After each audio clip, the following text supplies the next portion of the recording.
ये है स्कोट्रा आइलैंड। पूरे इंडियन ओशन में सबसे यूनिक, आइसोलेटेड और सबसे ज़्यादा स्ट्रेटेजिकली इम्पोर्टेंट आइलैंड। आम लोग शायद इसके बारे में कुछ ज़्यादा नहीं जानते, मगर दुनिया के कई कंट्रीज़, खासकर यूएई और सऊदी अरब की इसके ऊपर बहुत कड़ी नज़र है। इस आइलैंड को एलियन आइलैंड भी कहा जाता है, क्योंकि यहाँ पर पाए जाने वाले दरख्त और पौधे पूरी दुनिया में कहीं नहीं पाए जाते। लेकिन ये तो बहुत छोटी सी वजह है जो इस आइलैंड को खास बनाती है। असल वजह है इस आइलैंड की जियोग्राफी लोकेशन, और इसी वजह से इसको the jewel of gulf of Eden भी कहा जाता है।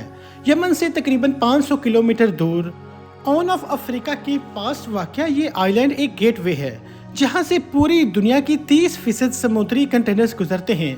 हर रोज़ तकरीबन 3 million oil barrel Persian gulf से गुजरकर इंडियन ओशन में आते हैं। ये समुद्री जहाज़ अरेबियन सी को क्रॉस करते हुए गल्फ ऑफ ईडन में आते हैं और फिर रेड सी में दाखिल होते हुए इस बाबल मंदिर को क्रॉस करते हुए स्विस कैनाल के ज़रिए यूरोप में पहुंच जाते हैं।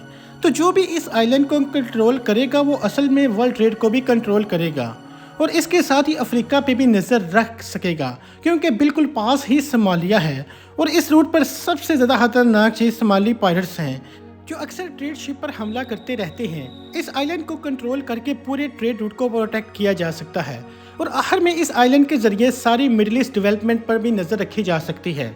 इसके अलावा आस पास की तमाम फिशिंग कम्युनिटी के लिए ये आइलैंड एक बहुत बड़ा स्टॉपिंग पॉइंट है, और ये है इसकी जोग्राफी इम्पोर्टेंस, जिसकी वजह से ईरान से लेकर कतर और इंडिया तक हर रीजनल पावर इस आइलैंड पर अपनी बेस बनाना चाहता है। लेकिन यूएई और सऊदी अरब बाकी तमाम कंट्रीज़ में से सबसे ज़्यादा कोशिश कर रहे हैं इस कंट्री का, इस आइलैंड का कंट्रोल हासिल करने के लिए। उसकी बड़ी वजह है यमन। स्कोट्रा आइलैंड असल में यमन का ही हिस्सा है। ये कल्चरली और सोशली यमन से बहुत डिफरेंट है। स्कोट्रा की आबादी तकरीबन 60,000 से 90,000 है, और यहाँ पर 50% सुन्नी और 50% शिया मुसलमान रहते हैं। यहाँ पर रहने वाले ज़्यादातर लोग या तो मछलियाँ पकड़ते हैं या फिर खजूर की काश्त करते हैं। बदकिस्मती से कुदरती हुस्न से मालामाल ये कंट्री उस सिविल वार का हिस्सा बन चुका है जिसने पूरे यमन को तबाह करके रख दिया है। यमन के सिविल वार की बात करें तो उसकी शुरुआत तब हुई जब 2014 में हुकूमत मुखालिफ शिया गिरोह अंसारुल्लाह ने यमन के कैपिटल सना पर कब्जा कर लिया और प्राइम मिनिस्टर मोहम्मद बसिर नवाह को रिज़ाइन करने पर मजबूर कर दिया। ये अंसारुल्लाह असल में वही ग्रुप है जिसमें यमनी हौसी बावी भी कहा जाता है। यमन वार एक बहुत ही कॉम्प्लेक्स टॉपिक है। ये एक प्रॉक्सी वार है। सादा अल्फाज में बात करें तो इस कॉन्फ्लिक्ट की असल डोरियां पर्दे के पीछे किसी और कंट्री के हाथ में हैं। एक तरफ अमेरिका और गल्फ कंट्रीज़ हैं जो प्रेसिडेंट हादी को सपोर्ट करते हैं, और दूसरी तरफ ईरान है जो हौसी बागियों को सपोर्ट करता है। यमन एक ऐसी प्रॉक्सी वार में चल रहा है जहां पर दुनिया की सुपर पावर्स अपने मकसद के लिए उसकी ज़मीन और लोगों का इस्तेमाल कर रहे हैं। इस टॉपिक पे हम इंशाल्लाह फ्यूचर में कोई वीडियो बनाएंगे। तो सऊदी अरब और यूएई की स्कोट्रा को हासिल करने की एक वजह तो ये है वो हौसी बागियों के ऊपर नज़र रख सकें, क्योंकि अभी रिसेंटली यूएई के ऊपर कुछ मिसाइल अटैक हुए थे जिनकी रिस्पॉन्सिबिलिटी इन्हीं हौसी बागियों ने क्लेम की थी। तो यहाँ बैठकर यूएई आसानी से यहाँ किसी भी अटैक को नाकाम बना सकता है, बल्कि इवन अगर इन हौसी बागियों के ऊपर उसे अटैक करना पड़े तो यूएई के मुकाबले में यहाँ से अटैक करना काफ़ी आसान होगा। लेकिन ये सारी स्टोरी अब और भी इंटरेस्टिंग होती जा रही है। 2015 में स्कोट्रा आइलैंड में एक बहुत बड़ा तूफान आया जिससे काफ़ी जानी और माली नुकसान हुआ। यही वो मौका था जिसका सऊदी अरब और यूएई ने फ़ायदा उठाया। ह्यूमैनिटेरियन एड के बहाने इस आइलैंड में एंटर हो गए। इन दोनों अरब कंट्रीज़ ने लोकल इंफ्रास्ट्रक्चर की डेवलपमेंट शुरू कर दी और तूफ़ान से मुतासर होने वाले लोगों में खाने पीने और रहने का इंतज़ाम किया।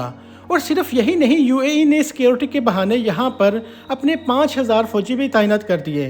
और फिर 2018 में यूएई ने यमनी फ़ौजियों को ट्रेनिंग देने के बहाने यहाँ पर अपनी मज़ीद आर्मी भेज दी। और फिर 30 अप्रैल 2018 को यूएई ने स्कोट्रा के तमाम एयरपोर्ट्स और सी पोर्ट्स का कंट्रोल हासिल कर लिया। और यहीं पर वो इंटरेस्टिंग पार्ट आता है जिसका मैंने पीछे जिक्र किया था। यूएई ने ना सिर्फ स्कोट्रा के बेसिक इंफ्रास्ट्रक्चर जैसे कि रोड, हॉस्पिटल और स्कूल्स में हैवीली इन्वेस्टमेंट करना शुरू कर दिया, बल्कि इवन वहाँ के डॉक्टर, पुलिस और ब्यूरोक्रेट्स को सैलरी भी दी। यमन के मौजूदा प्रेसिडेंट हादी की हुकूमत से नाराज़ लोकल पॉपुलेशन ने यूएई को काफ़ी ज़्यादा एक्सेप्ट कर लिया और हमदर्दी पैदा शुरू हो गई और अमाराती इन्वेस्टमेंट को वेलकम करना शुरू कर दिया। दूसरी तरफ यूएई की इस हरकत से सऊदी अरब काफ़ी नाराज़ है। लेकिन ऐसा लग रहा है जैसे यूएई को शायद इस मामले से सऊदी अरब की ज़्यादा परवाह नहीं है। इसीलिए यमन के कई वॉर एक्सपर्ट्स के मुताबिक ऐसा लगता है कि यूएई अब सऊदी अरब की गोल से हटकर अपना खुद का कमर्शियल स्ट्रेटजी इंटरेस्ट देख रहा है। इसी बात का सबूत ये है कि यूएई ने यमन के पास मौजूद तमाम चोक पॉइंट्स के ऊपर अपना इन्फ्लुएंस बढ़ाना शुरू कर दिया है। यूएई ने बाबल मंदेब के पास मौजूद इस आइलैंड के ऊपर अपनी एक एयर बेस भी बनाई है, ताकि ना सिर्फ पायलट्स बल्कि इस रूट के ऊपर तमाम ईरानी शिप के ऊपर भी नज़र रख सके। दूसरी तरफ ही कुछ अनवेरीफाइड रिपोर्ट्स के मुताबिक इसराइल और यूएई मिलकर स्कोट्रा आइलैंड के ऊपर एक इंटेलिजेंट बेस बनाने का प्लान कर रहे हैं।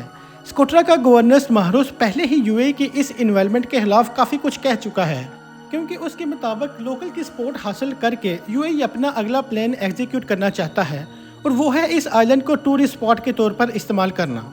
तो सादा अल्फाज में यूएई स्कोट्रा आइलैंड को दूसरा दुबई बनाना चाहता है। ये खूबसूरत आइलैंड टूरिज्म के लिए एक परफेक्ट स्पॉट है। यहाँ की यूनिक जियोग्राफी बहुत ज़्यादा टूरिज्म अट्रैक्ट कर सकती है। कई अमीराती कंपनीज ऑलरेडी हदीबो और अबू धाबी के दरमियान वीकली फ़्लाइट्स ऑपरेट कर रही हैं। अपने इसी प्लान को पूरा करने के लिए बड़ी बड़ी अमीराती कंपनीज ने पहले ही इस आइलैंड के नेशनल पार्क में 5 स्टार रिजॉर्ट बनाने की तैयारी शुरू कर दी हुई है।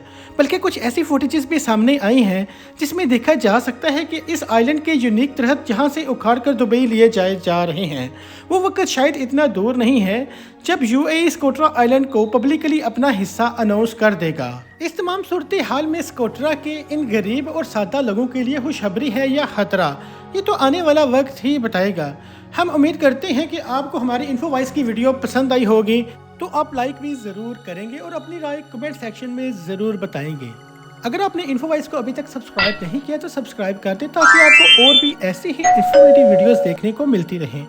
मैं मिलता हूँ आपको एक ऐसी ही इंफॉर्मेटिव वीडियो के साथ, तब तक खुदा हाफिज़।